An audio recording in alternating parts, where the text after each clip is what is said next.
The first step to understanding ambiguity is to define it, which is a delightfully existential challenge we've been pondering ourselves for several years.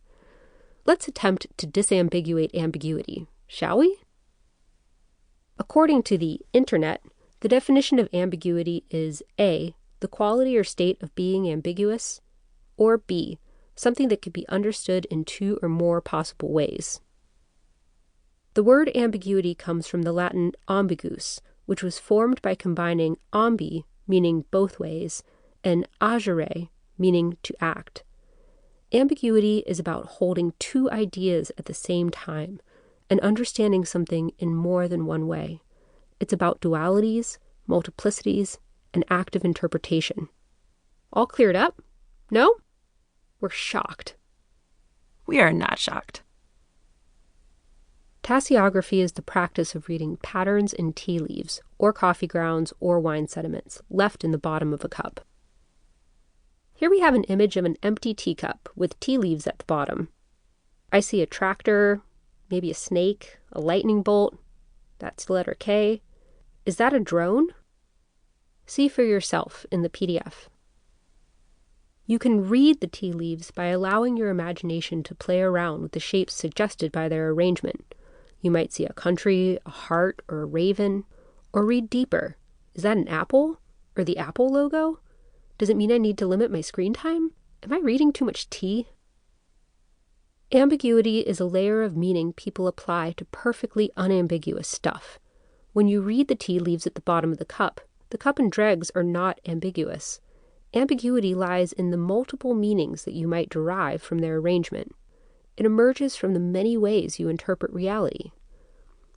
But before you settle on one interpretation, ambiguity gives you permission to be creative. As soon as you choose an interpretation, ambiguity naturally evaporates. Our response to ambiguity, both our interpretations and our emotional response, is not objective. It's deeply connected to experience, context, history, and character. What you see might not be what anyone else sees. What you see today might be different tomorrow. Ambiguity is not equal to uncertainty. Ambiguity may contain uncertainty, but they're different. Dictionaries define uncertainty as something that is not clearly or precisely determined, something unknown, vague, indistinct, or subject to change. Uncertainty implies that there is something to be certain about. An absolute truth or fact exists. It's more black and white. Uncertainty might look like, why am I getting issues of Domestic Rabbits magazine? Will I get the job or not? What if the ferret hates the new rabbit? Will my rent check bounce? When will they respond to my email? Does this mole look normal? When will the quarantine end and my life go back to normal?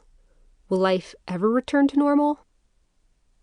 With ambiguity, on the other hand, there's no singular correct answer. It allows for layers of meaning on anything. No absolute truth or fact exists. Your mind is free to explore and to imagine possibilities that are unknown or don't currently exist. Ambiguity might look like, what could this sheet of blank paper become? What can I learn from new contexts and cultures? What happens when I step outside of my comfort zone? What if I'm neither thing, or both? What happens when I allow contradictory data to exist? What are the different ways I can interpret something? How might I respond to fluctuating timelines or constraints? After months of starts and stops and highs and lows, what shape will this book take? In philosophy and art, ambiguity and uncertainty are decidedly different. In this audiobook, we blur them together a bit because the words uncertainty and ambiguity are intertwined in our lexicon, and untangling semantics isn't our goal.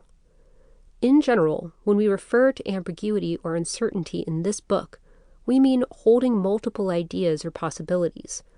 We also say not knowing, the unknown, the gray area, or the blank.